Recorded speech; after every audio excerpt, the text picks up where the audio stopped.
emotionally driven, more emotionally impulsive than a good man should be. Saying that I felt like crying so I cried, this makes me a real man, is as stupid as me saying, well, I felt like smashing his face in, so I smashed his face in. This makes me a real man. No, the hallmark of a real man is controlling himself, controlling his emotions, and acting appropriately regardless of how he feels. And throughout human history, this is exactly how men had to live their lives. Do you think that the teenagers storming the beaches of Normandy felt like crying? Of course they did. But they also knew that that wasn't the correct thing for them to do. They had a duty to commit to, they had an honor, and they did what they were supposed to do regardless of how they felt. That is the mark of a man. Weakness and absolute submission to your feelings are not the hallmarks of men. It's not the way society has ever been built. It's never been built off the backs of men who were crying their eyes out because they felt like crying. The only kind of men who advocate crying are the kind of men who do not have enough self-control to prevent themselves from crying. Because we're all human. There's times in your life, as a man, you're gonna feel like crying. It's gonna happen. But what you're supposed to do is not cry. Because this is a test in mental fortitude. And there is no physical fortitude, there's no financial fortitude, there's no other type of fortitude without mental fortitude. So when you feel like crying, you ensure you do not cry. And you act appropriately as a man should.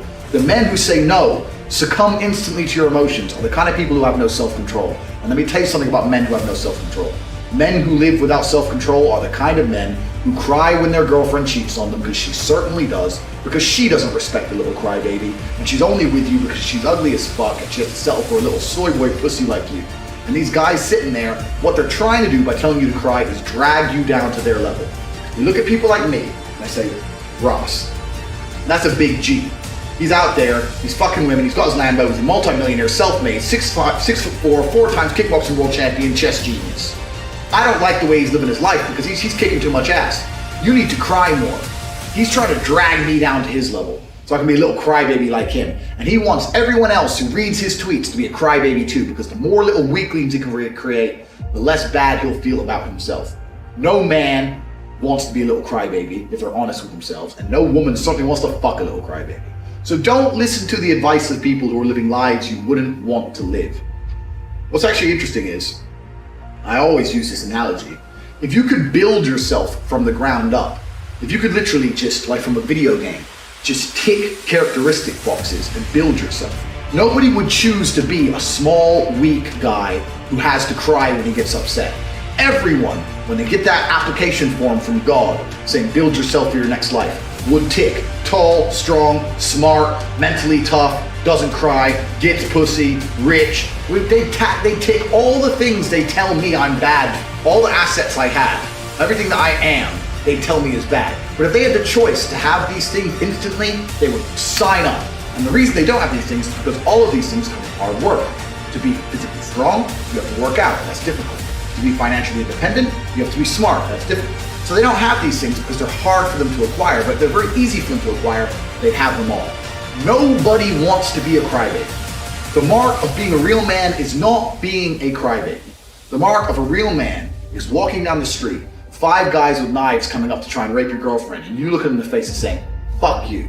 It's not crumbling into a ball, crying your eyes out and say, I have emotions too. That just makes you a bitch. So what gives you unlimited motivation? I don't believe in motivation as a concept.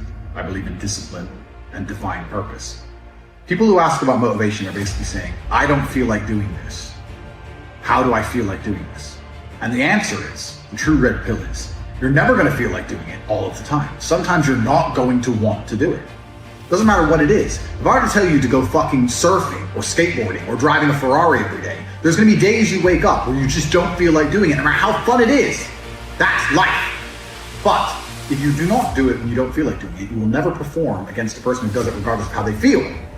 You have to make a decision. Forget about the idea of motivation, forget about the concept of it, throw it away, and decide who you are. And this is a genuine task for you all to complete. Go look in the mirror, look into your own eyes and decide, am I a fucking loser or am I a winner? Because if you're only gonna do what you feel like doing, you are a loser. That is the definition of a loser. A man who only does what he feels like doing is going to lose against the people who perform regardless. If you lose, what are you? A fucking loser. I decided I was a winner, and I knew what it took to win. To win, I have to perform day after day, so I decided I'm going to do this every day, regardless of how I feel.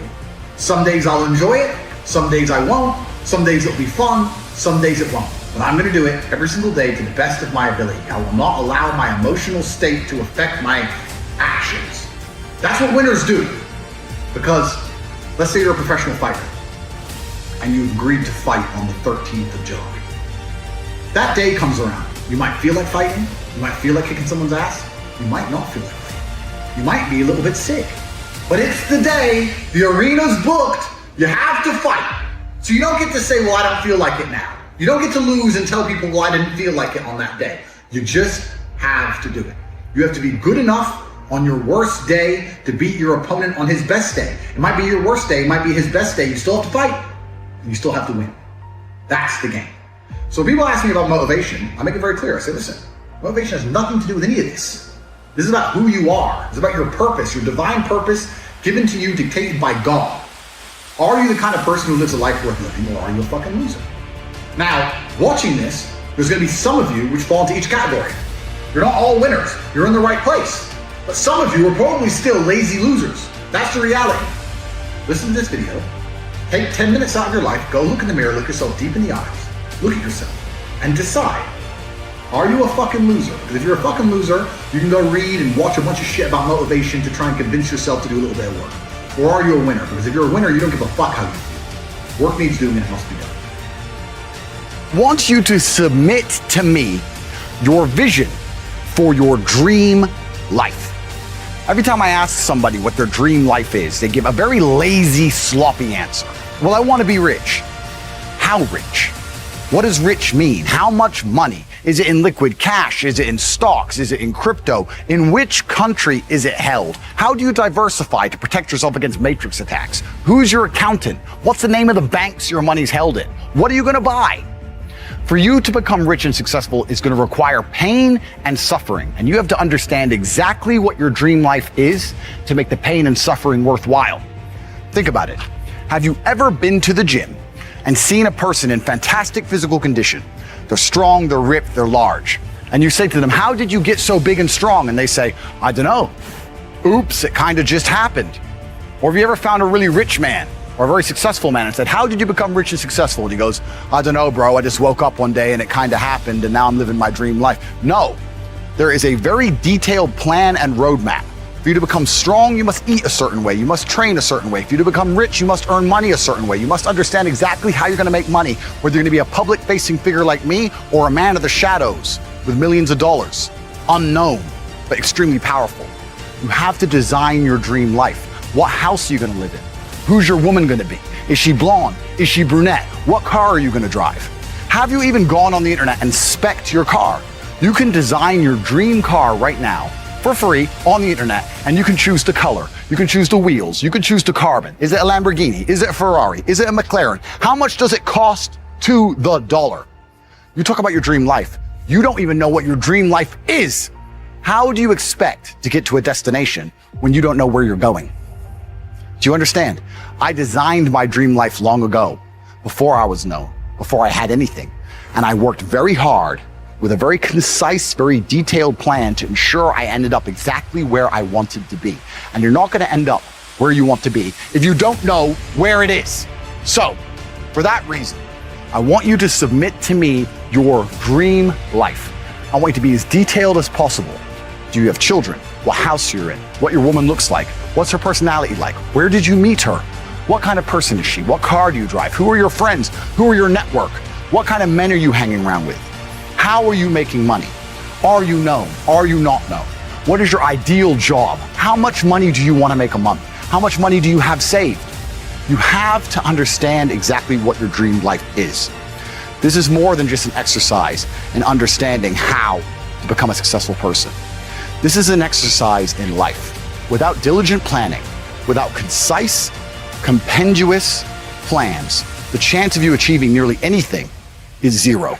And that is what we teach. Not only the ways to get rich, but also the mindset you should have once you're rich to ensure you're never a slave again.